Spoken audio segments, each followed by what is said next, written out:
Hello, welcome to MarshStream. Welcome to Stephanie's MarshStream. I'm Stephanie, Artistic Director and founder of the Marsh and MarshStream, and I'm so glad you are here tonight. We have a wonderful guest, Jacob Kornbluth. He's made many solo performances at the Marsh, some of them, The Moisture Seekers.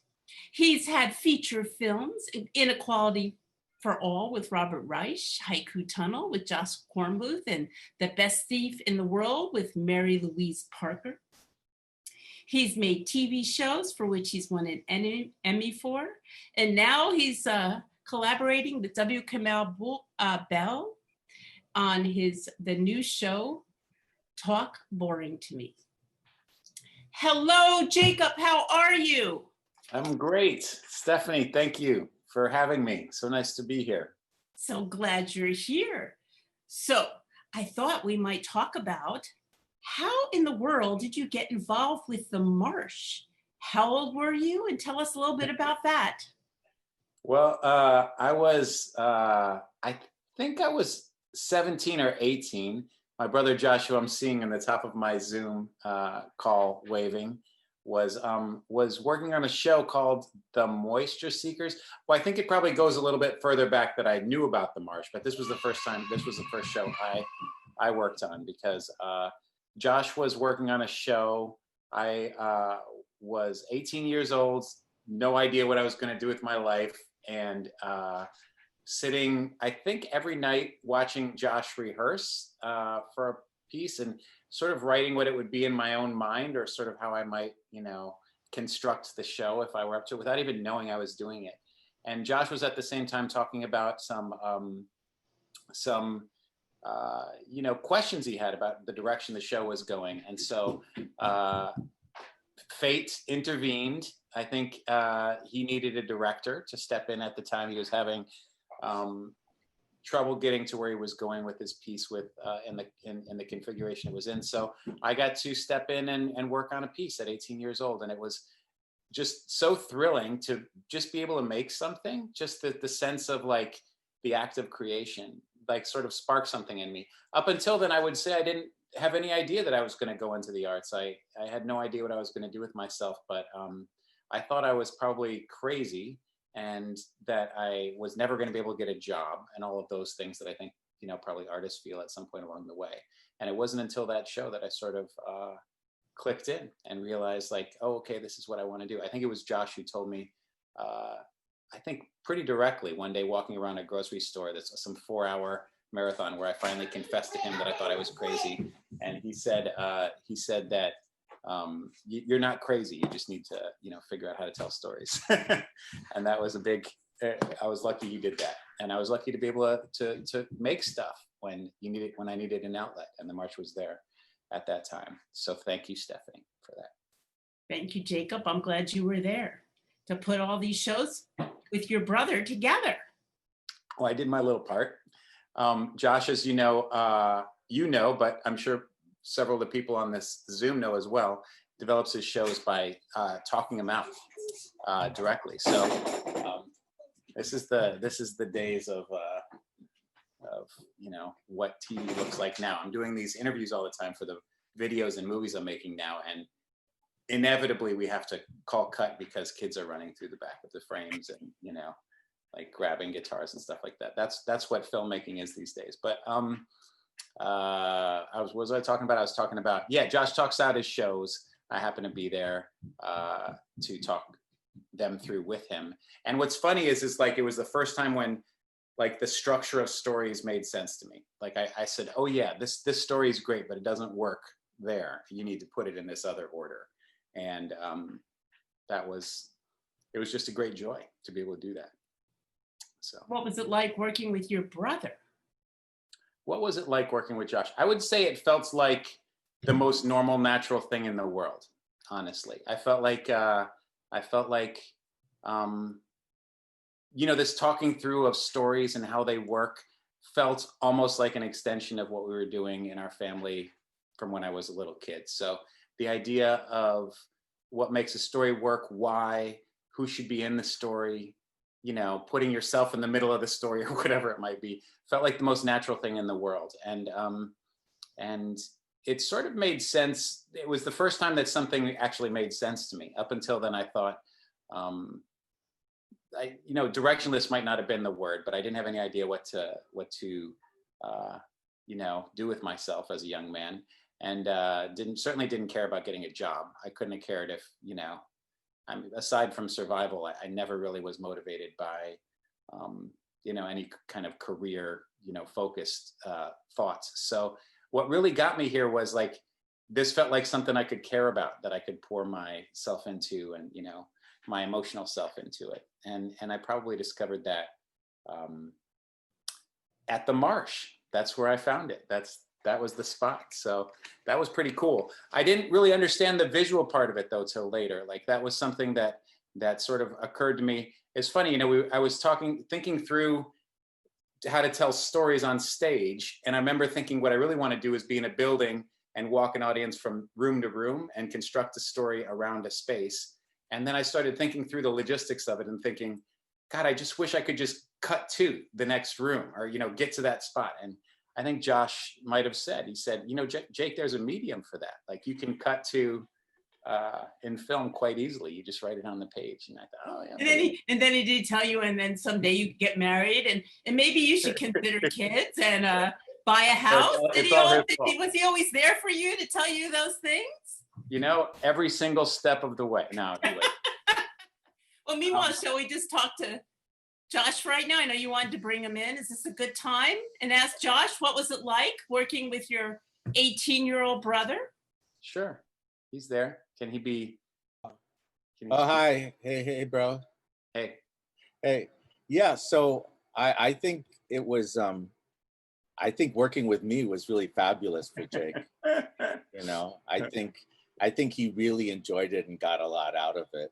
So I'm glad I could back him up on that. Thank you for laying that out for me. Yeah, that's well said.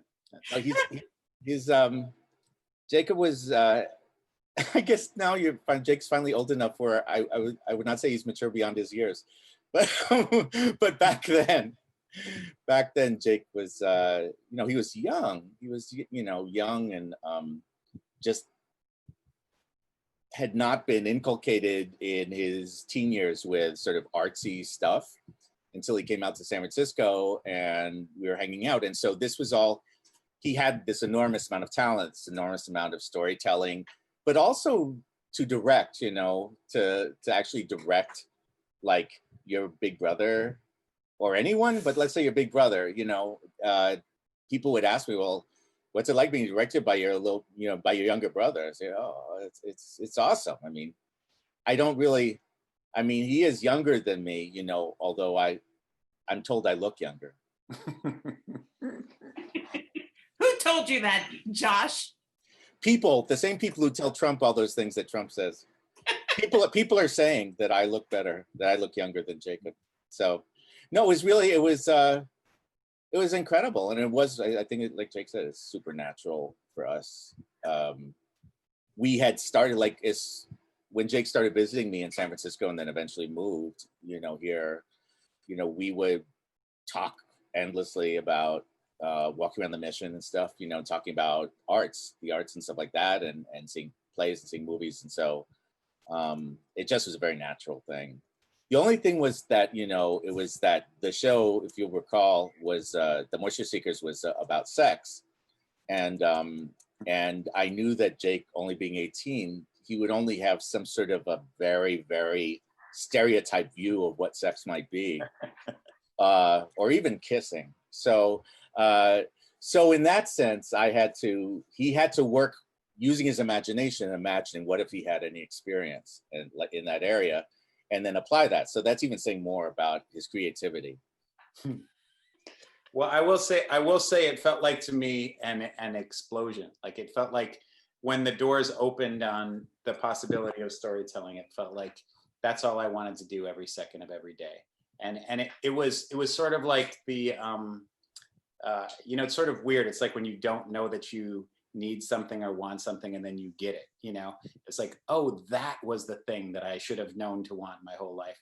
But, you know, the truth is when I was growing up and I spent most of my high school years, some people know Josh's story as like, you know, the communist New York story. But for me, a lot of my formative years were in rural Michigan in a small farm town where after my father after our father passed, we moved to this small farm town that was, you know, we didn't have a movie theater. I think we didn't have a radio station. I don't know if that's totally true, but there was at maybe top 40 or, you know, there was just no kind of sense of musical diversity or diversity of any kind. So, and there certainly was no possibility of the arts. There was the typical, you know, auto plant jobs and the farming jobs, but there was no sense that the arts could be an option. And I hadn't watched indie movies. I didn't know the good, you know, experimental literature kind of stuff. So I was growing up a little bit in an artistic vacuum. And then when it finally occurred to me that this was possible, that was a big thing for me. It felt sort of like, you know, the lights coming on in the room kind of thing. And then I thought like, I'm gonna, you know, do this all the time. And in an interesting way, as a guy who wound up as a filmmaker, I hadn't seen hardly any movies to that point at 18 either. And right around that time, I think they were having this filmmaker from England, whose name is Mike Lee. They were having a festival of his at the Roxy, I believe, down the street. And so at the same time I was learning about theater and how the sort of architecture of stories and comedy and all that stuff, I started watching movies. And so those two things lined up in a way for me that I had, you know, I had no idea about. So the movie thing opened up my eyes to how to, you know, experience stories. It just felt like thrilling. I felt thrilled. I was like, you know, that thing when, you know, you watch a great movie or, you know, you read a great book and you think, you know, you're in it. It's sort of life affirming, even if it's depressing material. And that was very much my experience of that time in San Francisco when I was just getting going. It was mid-90s. It was just, I think, pre-dot-com boom. We didn't know that the world was going to explode, but you could at that point afford rent very easily or relatively easily. Like I was able to survive on, you know, 10 days of work a month and try to write for the other 20, you know, so I didn't have to spend my time, you know, just paying the bills. And that was a time when I could discover and really explore this stuff. So I spent all my time watching movies, spent all my time, you know, watching plays and meeting some of the artists who are performing at the Marsh and who are hanging around and just kind of, you know, I think, you know, evolving would be the only way I could put it into whatever I was going to become, which is, I think, you know, what San Francisco at its best sort of represented for me. It was just a chance to, you know, like be who you wanted to be rather than who you were told you had to be growing up. So very exciting time. I haven't talked about it for a long time too, so it's fun to be able to go back and, you know, relive it. It was quite a time. I remember it back then. So in some ways we're relatively untainted by, you know, like you kind of just were doing it and pulling in the information, right? Yeah, no, it was, well, untainted isn't the word. I was, you know, pretty, you know, typical angry young man kind of thing. So 18 years old, probably into punk rock or, you know, post-punk music, had some sort of identity where I was pretty sure I didn't fit in. I didn't want any part of corporate culture. I didn't want anything to do with the job or things with job in the title. So I had to survive in some way. And as I think, you know, my mom had just passed away around the time that I showed up in San Francisco. So I was a little bit of a tabula rasa, no parents to kind of, you know, support me, a brother who was around and doing this art stuff, and a chance to kind of like, you know, figure out how to write this story kind of thing. And it was, but I was bringing in a very strong point of view. I didn't realize that was there ahead of time, but growing up with communist parents in New York City, and then growing up in the rural Midwest in what I call militia breeding ground, Michigan. I don't know if that's, you know, the PC way to put it, but it was very, conservative, very homogenous in its culture. Both of those worlds had a big effect on me. They were radically different. And when I came out here, I had both of those, and I didn't know how to put it all together into one whole, into one me. And then I realized, like, what it had made me into was a kind of observer. I had been on the outside in some ways of the kind of mostly Puerto Rican and Dominican neighborhood we lived in New York City, and then also in the kind of, white farm town world of Michigan. But I had, been watching for a long time and observing this stuff. And so I think that's the joy of this stuff when you wait till later, is you're not wondering what your point of view is. I knew I had one. I knew I just had to figure out all the craft things to figure out, how to tell the stories I really wanted to tell. So I had to learn how to write. I had to learn how to read. I had to learn how to watch movies better. And I was just like, well, this is just a matter of work. I knew that the basic thing that was in there was, I trusted it. I always did from the beginning. I trusted that there was a thing that I had to say, and I just had to figure out how to say it. Boy, you have really amazingly done that. So from the solo performances, then you started making films. Tell us about that. It was the first one. The first film I ever made, short or feature, was a little thing called Haiku Tunnel.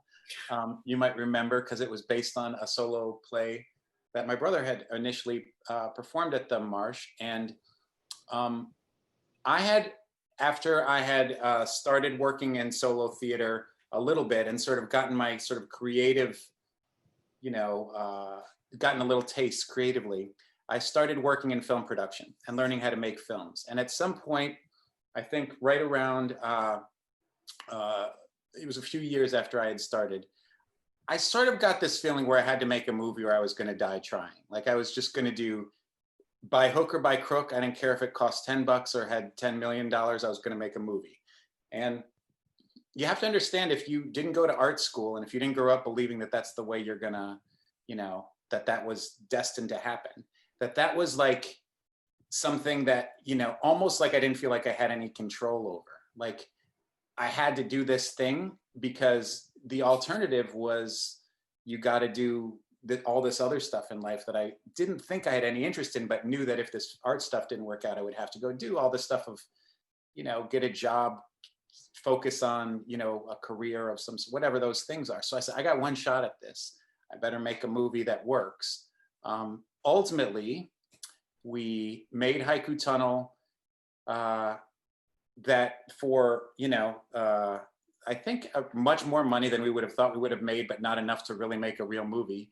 And by hook or by crook, it got into Sundance, and it premiered at Sundance and people laughed, and, audiences were watching it. And I have to say, like, the first few times the film played in a theater, I remember like literally holding the armrests of the movie. Like, I am never going to you don't realize you could dig into the metal parts of those things and get your paw prints in there, but that's really what was happening. And the strain of it was almost impossible. It felt like sort of, the future was a happy future with making things and getting to express myself, or misery and death kind of thing on the other. It was like so stark, the differences of how these things could have gone.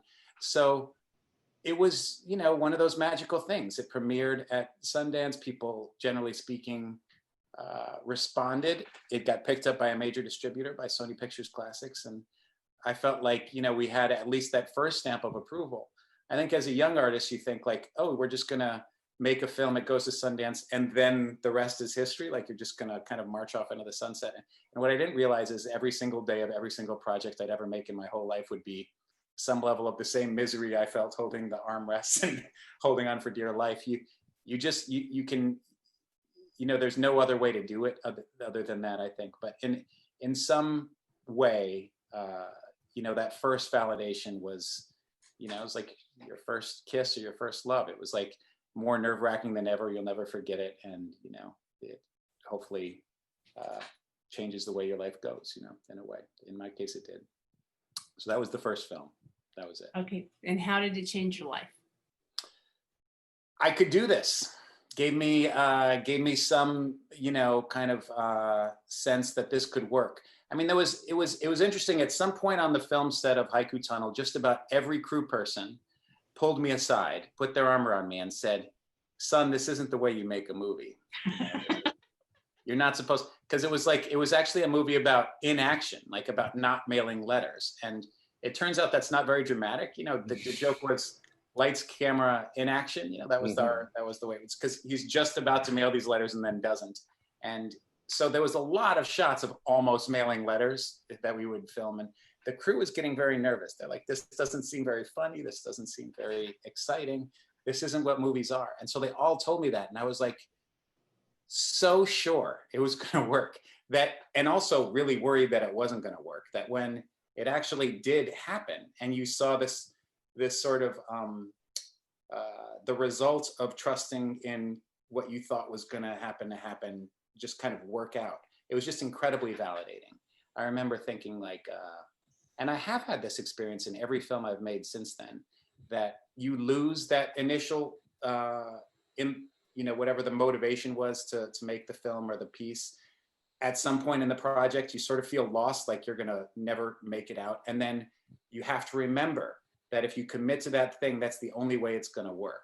And it seems like in virtually every project that I've been involved with, some version of that happens. Like you end up having to go back to those first principles of why are you making this thing in the first place. And there's a lot of versions of every story, but there's only the one that you think you can make, in my mind, that I think I can make work well. And I have learned to trust that.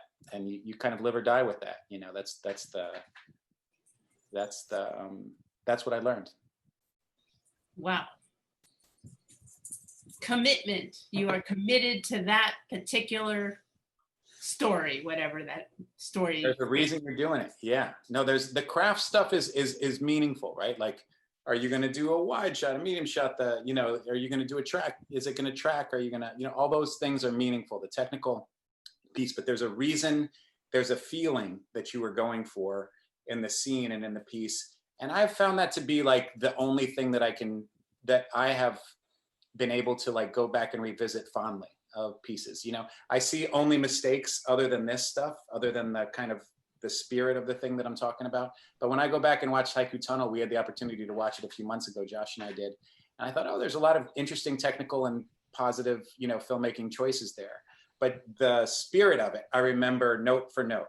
It's like sort of in my DNA at this point. I remember, kind of the struggle of trying to get that particular tone and that particular, the overall feeling of it, basically.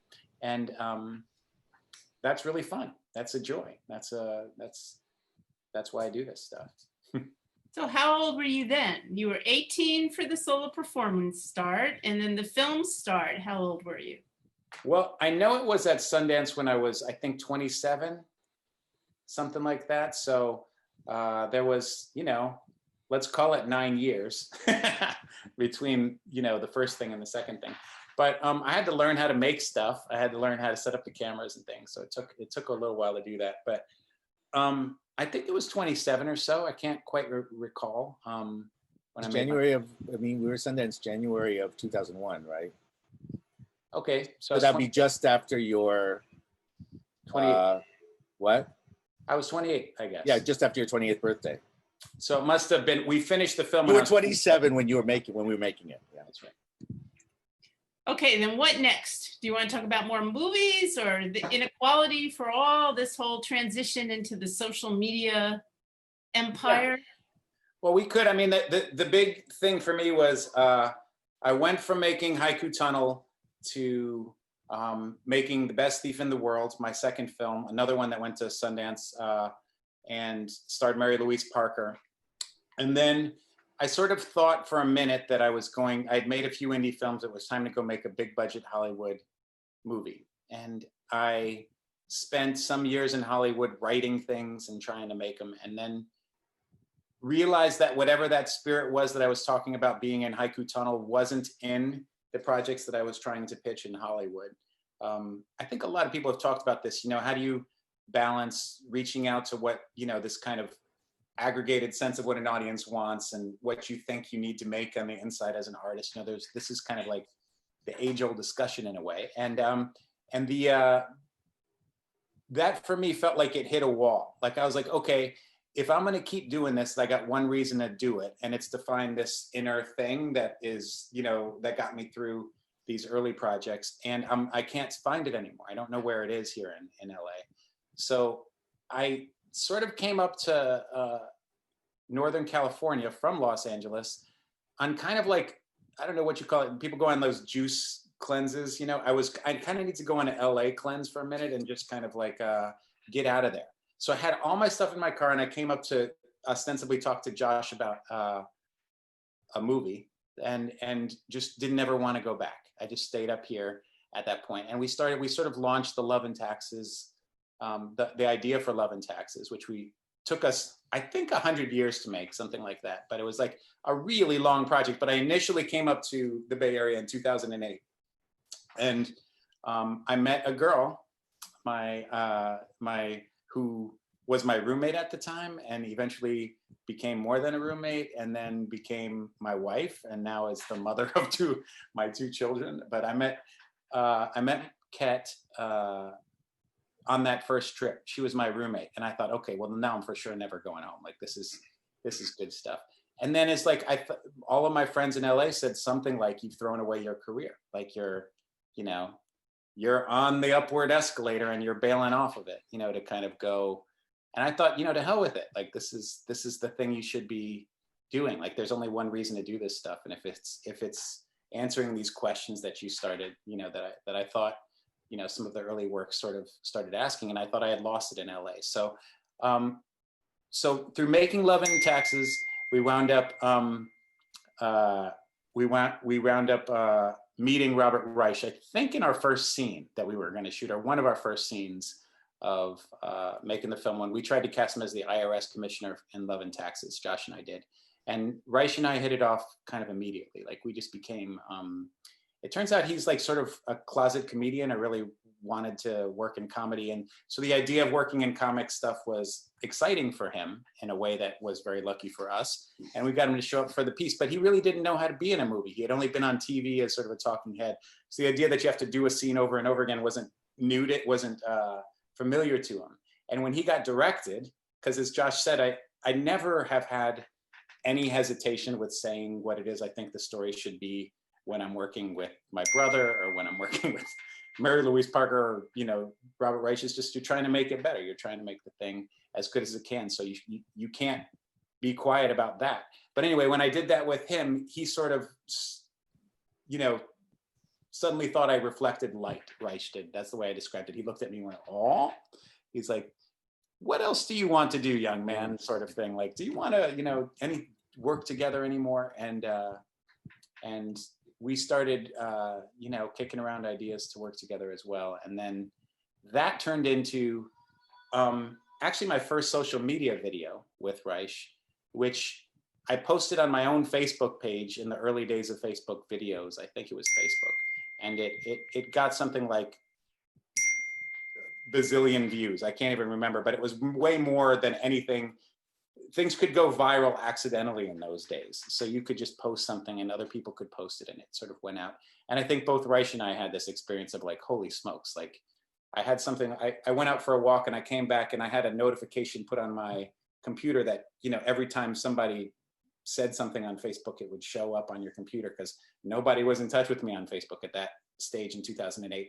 And I came back and I thought somebody had hacked my computer. I must have had like 1,000 individual messages. And I thought, oh my God, like we're onto something here. This is worth doing. We can talk about this political stuff, and maybe we can do it in funny ways. And it sort of felt to me like blending some of the political family stuff I grew up with some of the comedy stuff I had been working on. It felt like, we can make this stuff entertaining.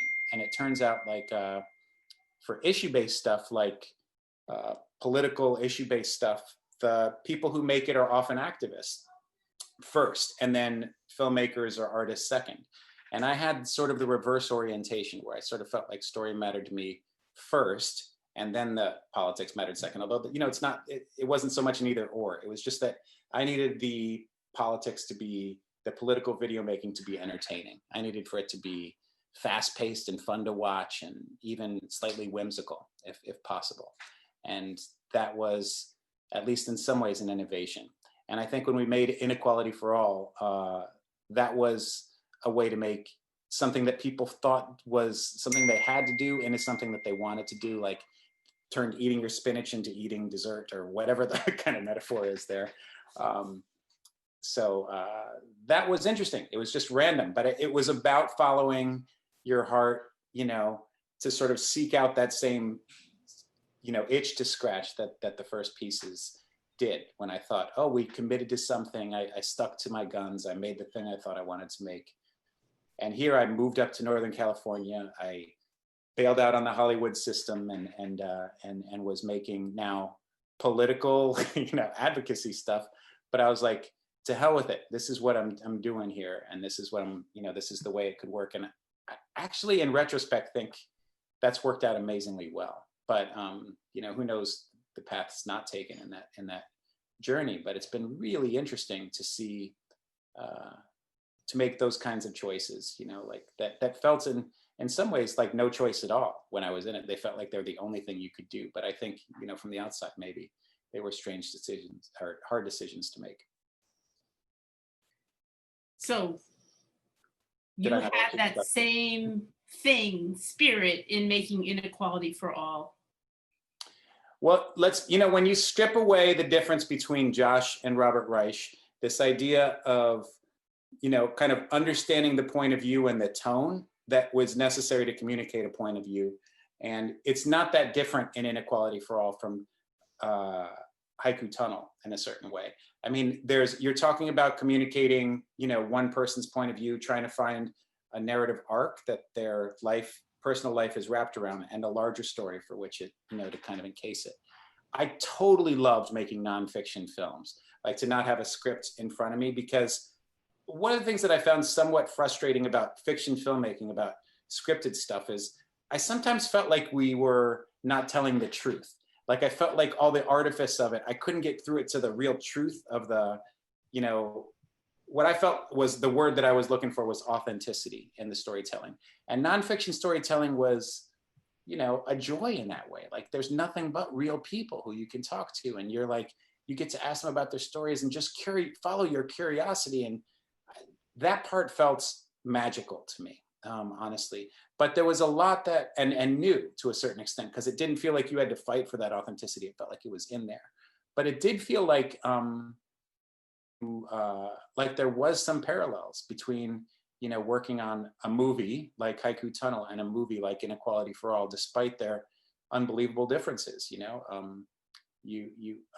What I realized for the political stuff was that you need to take a human story, which when I'm talking about this stuff, I describe as a sympathetic protagonist with a goal and obstacles to achieving that goal. So like just a simple, journey of a character. And then you wrap it around with the biggest ideas you can to make those ideas clearer. And when I realized that Reich had essentially lived through, when we started making Inequality for All, I should say, what I thought I was making was the story of my life. I thought I was making the story, I realized that the story of widening economic inequality had been the story of my life since I was a kid. And I thought I was going to tell that story and get Reich to be a part of it. It turns out like I didn't care about being in the film. I cared about finding that personal story that you could wrap, like a kind of double helix around the bigger story of widening economic inequality, around any personal story. And Reich's personal story was super compelling for that. So when I understood that structure, that felt very much like breaking down a solo show, which was what Haiku Tunnel and working with Josh was all about. That was pulling it all together. That was pulling all those threads together. Look at that. Look at that. You pulled it all together. Yeah. So, but from there you stayed and you made a nonprofit with Reich, right? And yeah. You ran that for like 10 years, right? And what was that about? Well, that's called Inequality Media. And I have to say, like for filmmakers, for what I would call serious filmmakers, working in social media used to be sort of like not the most desirable thing to do. But it turned out for me, I didn't want to make ads. I didn't want to go work in 30-second ads for television. And this turned out to be a magical way to communicate with an audience. Like you could make something, get it up, and get dialogue about if it was working or not right away. They'd tell you if they liked it, you get feedback. this was something that I never got from the long form stuff. And I just felt immediately like this needs to be a part of my artistic life forever. Like I just want to keep making stuff and keep, you know, getting it out in the world and having audiences see it. So, and it also felt, you know, very much when we were making this film about widening economic inequality that when you're in this stuff, when you're worried about the issues like this, they seem so obvious to you. Like, yes, we need to fix this widening economic inequality because it's a threat, not just to our economy, but to our democracy. And when, you know, at some point it felt like you just couldn't make a movie and then walk away from it. You know, you had to kind of keep going and try your best to do something about it. And it turns out like, you know, this was as close as I was never a natural activist, I would say. You know, I sort of like the messiness of humanity more than I like telling people what to do in a way, if that makes any sense. But what I did realize was that through filmmaking, I found my kind of advocate's voice, or, you know, the way I could be an activist. Like, this is what I could contribute. I could make, you know, videos or stories about it. And I think it's the only way I've survived since then, honestly, because the world's been so terrible in certain ways. The stuff that I care about has been, you know, in some ways threatened and challenged so many times that you know, the fact that I had a vehicle for kind of, you know, communicating this through Inequality Media. I think at Inequality Media, we made, with me there, something like 250 videos over roughly 4 years. And at some point at the end, I was making at least one a week, maybe 6 a month, usually. And those videos, in terms of straight viewership, got seen, I think, between 500 million and 1 billion times. Like, it was just massive viewership. Like, there just wasn't another platform like that out there. And they had, I think Facebook said, the #1 engagement of any video content on the platform for any, and that's like, you know, they got a lot of users, you know, Facebook, whatever else we can say about them. So it was a really successful venture. And I think it was based on, you know, despite all of the other things that are going on, people still recognize authenticity. They still recognize, you know, the spirits with which, you know, the people are making the things that they're making on these mediums. And I think at some point on the social media stuff, it felt like TV felt sort of pressed under glass to me. Like, I felt like everybody was kind of full of shit in a way. Like, I didn't trust them. And then you get social media, there was a chance to be sort of more real, more authentic, tell the truth more. That felt like a cool thing. And we tried to lean into that for the videos. And I think that sort of at least resonated for a while with people. I'll say the landscape's radically different than when we started, but I think that's why that worked. And it was tremendously exciting to watch. I remember, you know, one video we made that had like 23 million views or something, and watching, like, you know, every hour the views tick up 1 million, you know, higher or something like that, and thinking like, 1 million people just saw the thing that I did. And like last week I wrote it, you know, and now it's on, and now it's holy smokes, you know, what a feeling, you know, it's thrilling, exciting. Well, so that brings you now to what you're working on now, because you decided to take another road. You That's tried right. to started to travel another road. Tell us about your traveling road right now. Well, so I had the chance to work with, when I was describing my work, people ask, how did you meet Kamau Bell? You know, and I say, why did it take me so long to meet Kamau Bell? Because the truth is, like, he describes himself as working at the intersection of comedy and journalism and activism. And I've been working in nonfiction, you know, film, so journalism, video journalism, comedy and activism. And he lives in Berkeley and I live in Berkeley. So there's like one difference between us, and it's that he's, you know, a 6'3" black man with an afro, and I'm a white guy who doesn't, you know, he's not that tall. But I think that it just took us time, but I had so much to learn from him, you know, like as far as like how he approaches stories.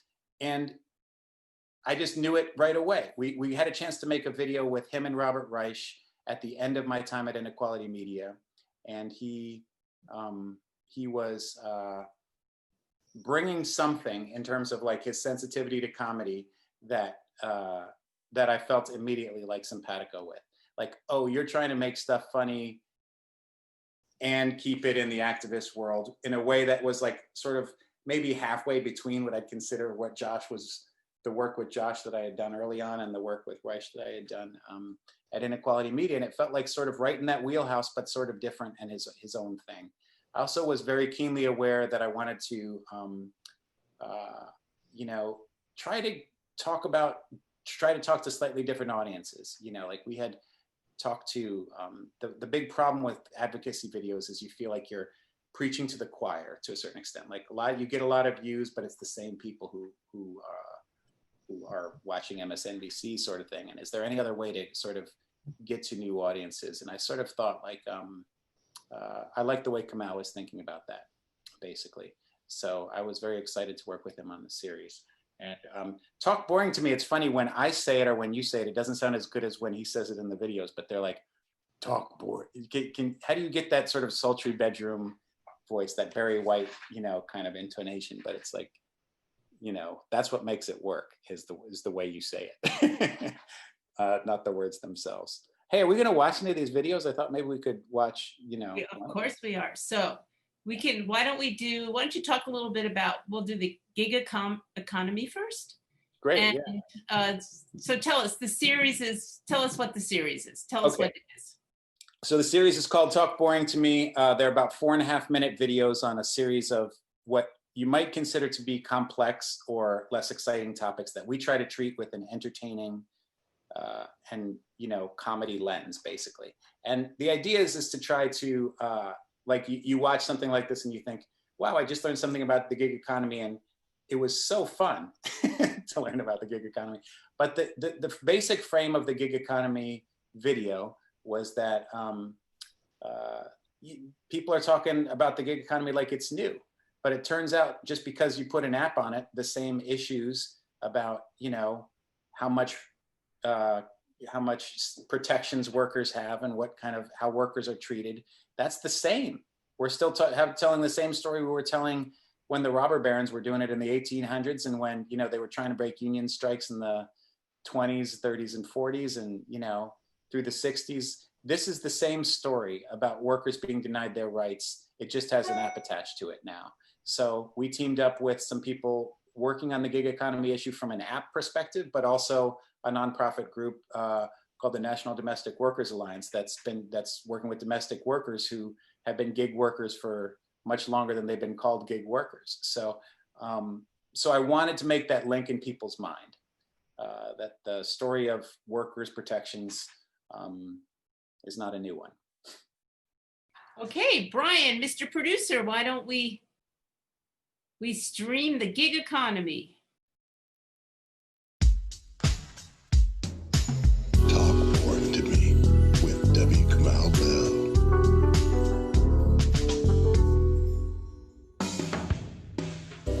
The future is now. Now everything is an app or a gig, and usually everything is both.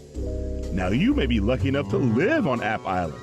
App Island is an all-inclusive resort where for a fee and a nominal service fee from the app, you can have some other human babysit your kids, walk your dog, shop for your groceries, and clean your house. This frees you up to do a variety of things like streaming or binge watching or clickbaiting or even downloading more apps. Ah, the future, just like we envisioned on the Jetsons. Not rich enough to live on App Island? No problem. You're lucky too. You get to be a part of the thriving gig economy, where everyone is free to be their own shitty boss. In the gig economy, you can work that side hustle for a little extra scratch, or a shiny new bike, or better yet, rent money, make it rain on your landlord. Only you limit what you can achieve in the gig economy. Success is determined by how much hustle is in your side hustle. With enough luck, guts, gumption, lack of sleep, and a willingness to constantly put yourself in close quarters with strangers who treat you like you're their servant, then you too can one day make it to App Island and graze at the all-you-can-app buffet. It's a con as old as America. We've always been selling the freedom of gigs over well-paid work. It started with slavery. You don't want a job, you want free room and board. Then sharecropping. You don't want a job. You want to rent the things you need for the job I need you to do. But the math will never work out in your favor. Never! Then the robber barons with their top hats and big cigars gave everyone, even the kids, the freedom to have a gig in their sausage factories, railroads, or sewing factories. They got to work 12 hours a day, 7 days a week, with catchy slogans like, "Who needs a bathroom break? Not you!" So stop me if you've heard this before. Super rich people maximizing profits and then creating a narrative about why it's okay to maximize their profits. The narrative is packed with buzzwords like freedom and flexibility and lift yourself up by your bootstraps. But in the end, it's just a way for the super rich to get super richer. It's a con about the American dream that may be more American than the American dream. Still, future historians will look back and wonder, why did we think it was different this time with the gig economy? How did we let that WeWork guy convince us he invented office space? Why couldn't we see that the gig economy was just, well, the same old American economy that prioritizes profits for the rich over safety, security, and living wages for the rest of us? Part of how they sold us the gig economy was as a side hustle. But this idea of money on the side or in addition to a real job is largely a myth. Around a third of gig economy workers rely on gigs as their primary source of income. 69% of those are people of color. Many gig workers need multiple gigs just to make ends meet each month. So stop thinking of the gig economy as new. A domestic worker who cleans homes in San Antonio has a gig, just like the Uber drivers in San Francisco, just like the gig a century ago that the victims of the Triangle Shirtwaist Fire had. History moment. The difference is now a tech bro, and in tech it's usually a bro, is now the middleman, or middle bro, making a fee off of each transaction. And by rebranding work as a gig for the new economy, some tech companies have found robber baron-sized loopholes big enough for a company like Uber to drive $80 billion through. The exploitation of the previous gig economies were only stopped when the people decided to rise up and fight. That's how we got child labor laws, and the 40-hour work week, even weekends, and bathroom breaks. Delicious bathroom breaks. The good news is that we've organized and won before. The bad news is we got to do it again. That's why I'm teaming up with app-based workers and domestic workers to show that work is work, a fair wage is a fair wage, and I got to go to the bathroom. Boss, can I get a break?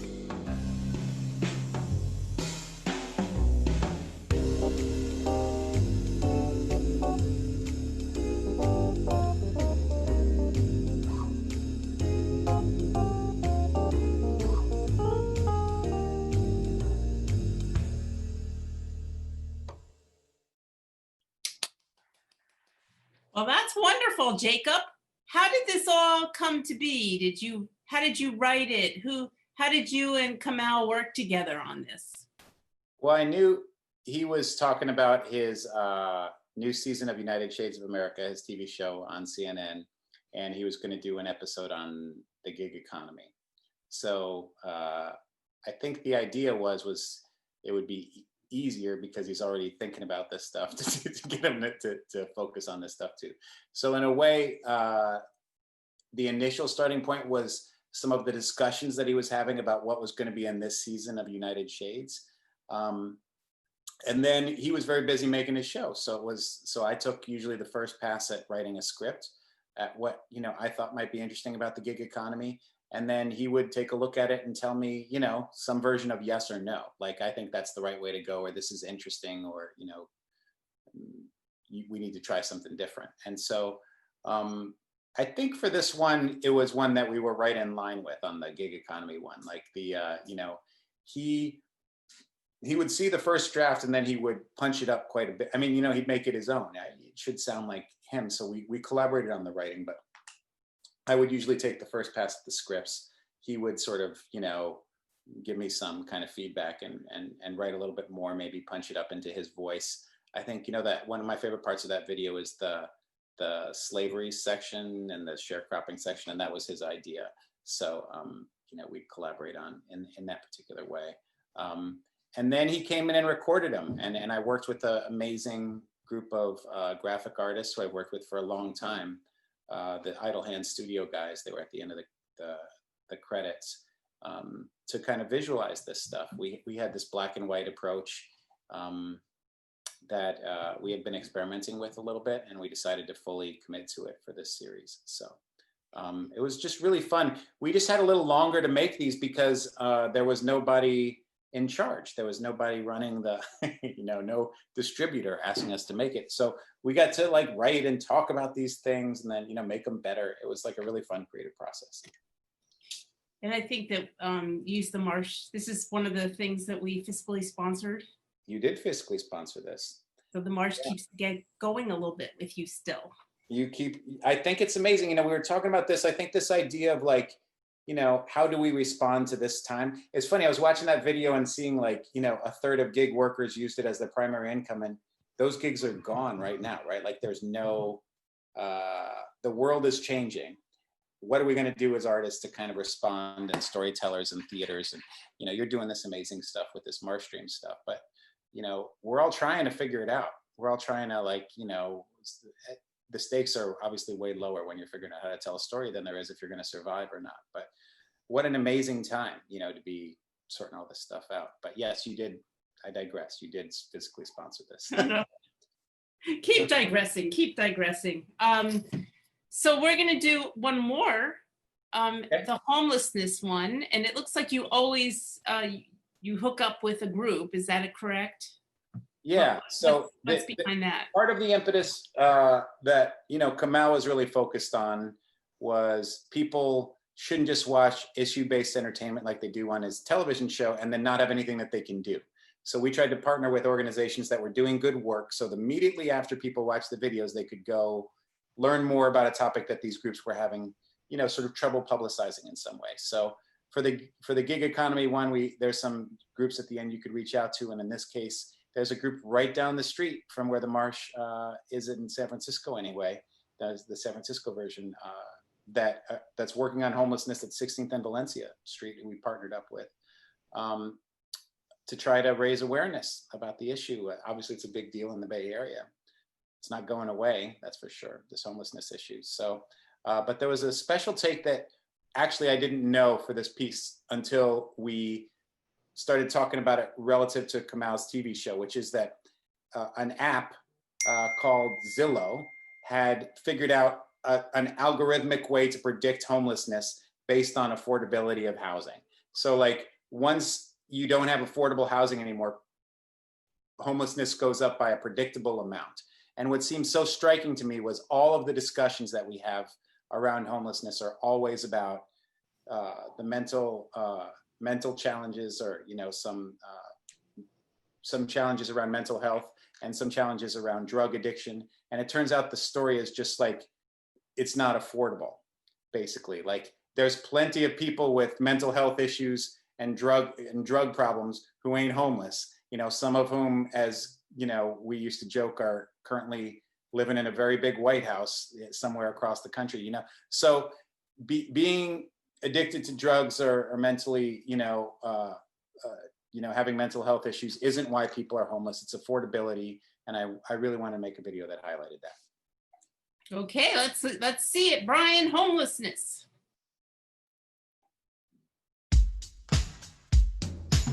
Talk important to me with W. Kamau Bell.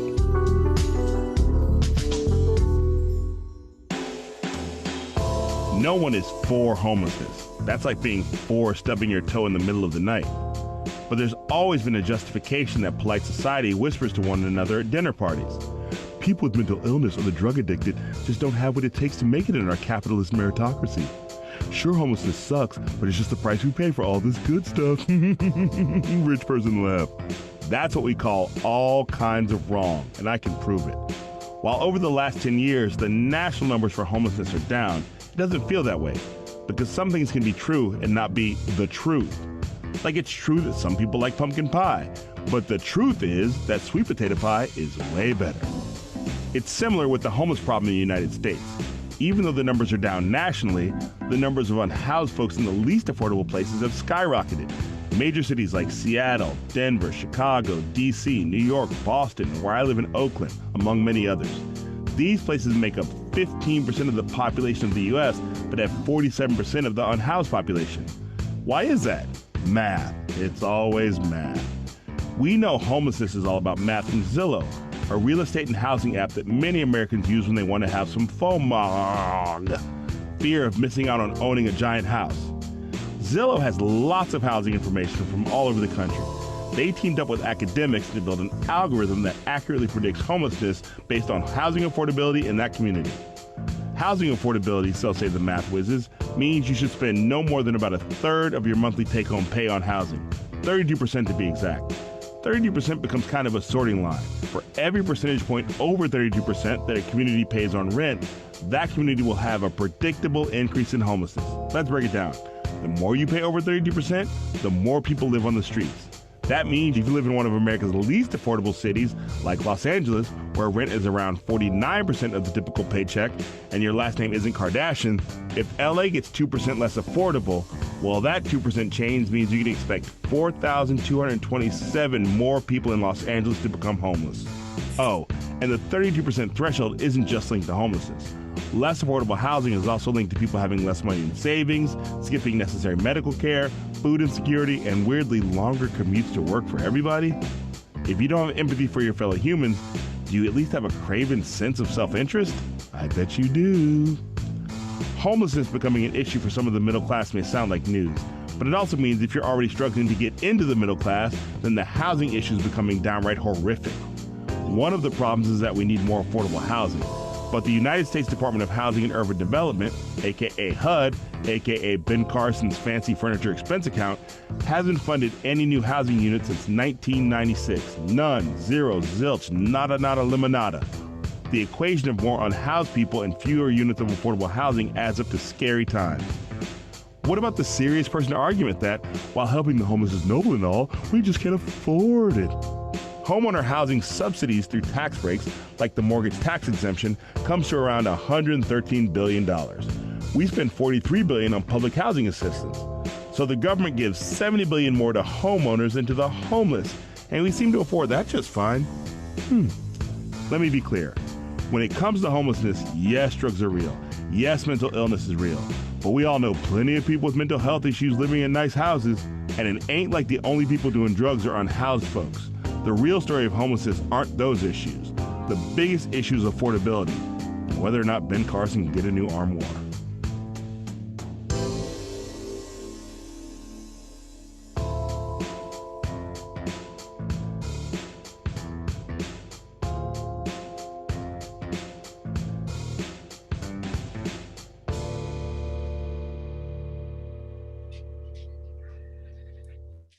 Great, Jacob, great.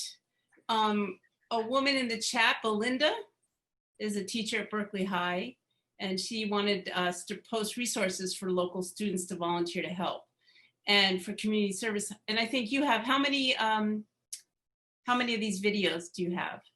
Six are in the series, but six are in the series, and at the end of each series, at the end of each one, there are places, these organizations and with the website. So Belinda, you could look at all these. How do people watch the rest of these videos? I search W. Kamau Bell on YouTube, and they're on his YouTube page. I think that's the easiest way to get them. So you can see, and we'll post these on our website as well, on this Jacob's page. Great. That's exciting. Awesome.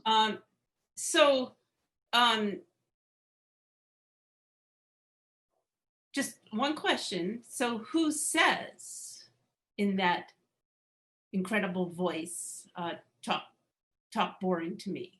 Well, that's Kamau. Yeah. Kamau. Wow, he's got a wide range of voices in there. Wide range. That's true. He does like the serious person voice, does a rich person laugh, and he does the sultry, Isaac Hayes voice or whatever at the opening, which is pretty impressive range. And he says, nada, nada, limonada. That's brilliant. Brilliant. Yeah, that is brilliant. It was written down for him to say, but it was also— Did you write that? Executed it. I have no idea if I wrote that line or not. So tell us, what's up? What's up in the world? Before we're out of time, but before we go, I need to ask you, what's up next for you, Jacob Kornbluth? What's happening? Well, I'm making a series with my friends at the Years of Living Dangerously, a climate series that sort of is at the intersection of the bailout, fossil fuels, the bailout, the coronavirus bailout, the CARES package, fossil fuels, and frontline communities being affected by it. So I'm making a video a week with those guys. I'm trying to do a video series about a new progressive economic narrative with a group out of DC called the Groundwork Collaborative. Other than that, not much. Those are the things I'm doing. No feature films at this exact moment, unfortunately, because of I can't leave my house. I'm basically stuck in this exact room all the time, trying to make videos over Zoom and FaceTime. But at least these social media videos are built for that. So that's been great in a way. You've got your landscape, you've got your brilliance, and you've got your people you can reach out to work, your collaborators to work with. And do you ever plan to perform? Do you think you'll ever get to that place? I mean, I think when I was in those Marsh days, Josh might remember this, I had sort of, I got a part as motorcycle guy in a movie called The Rock that had, who was in it? I think Sean Connery and what's the name of that guy? Anyway, you probably remember The Rock, right? Lots of people know who was in The Rock. I can't remember his name, but he's a San Francisco guy. Anyway, I got a part as a motorcycle dude, and then I had to choose because they wanted to film on the same day that I had a PA gig that was a full week as a production assistant gig, and I chose to be a PA. I decided at that moment I would be behind the camera. I think there's one actor in the family that might be enough, or one performer in the family. I like pointing more than I like being pointed at, so I'll stay behind the camera probably. Well, we only have one generation here. You don't know what's going to happen with the new ones, the next generation of actors or performers, because what a lot of talent in your family, the Kornbluth family. But thank you so much, Jacob. Thank you so much for having this. This was really wonderful. Really, really wonderful. I do so appreciate the Marsh and everything you've done. And you've watched me grow up. You've seen this evolve. That's an amazing thing. And I do think that this having an opportunity for a place to, a breeding ground for new performance, or the idea of like getting to, I got to make something. That was the thing. Where else I had no background in it. There was no reason. Some of those things, you're lucky to have. You have to figure it out some way. And I can't believe it. You've known me for all this time now, from the very beginning, from the first step of my career to wherever this is now. Maybe not that far from where I started, but that's amazing. So thank you. I will always be grateful for that. We're grateful to you and to your brother. I'm like your godmother or something. Well, thank you. And everybody, we got something in the chat that says, tip jar, everyone, or sustaining donations. I think that's a great thing to say. We donate. It's matched tonight. We can match whatever donations you make, and due to a fellow supporter of all the Kornbluths in the Marsh. So make some donations. Come tomorrow night and see Josh do bingo if you haven't seen it. Like, it's been called the gift of the quarantine is bingo. And if you want, come as a postal stamp, design a postal stamp. But if you don't, you could just watch everybody else who does it. And then Saturday, another political icon is Ian Scholes, Merle Kessler. Come watch our Saturday night show. So thank you all for coming. Wear a mask. Now we have 2 reasons to wear a mask. COVID and fires burning. What a time. So yeah. Be careful, everyone. Stay healthy. Be safe. Stay away from everyone, and hopefully we don't burn. Okay, thank you so much. Thank you from MarshStream. Until we see you all again. Woo!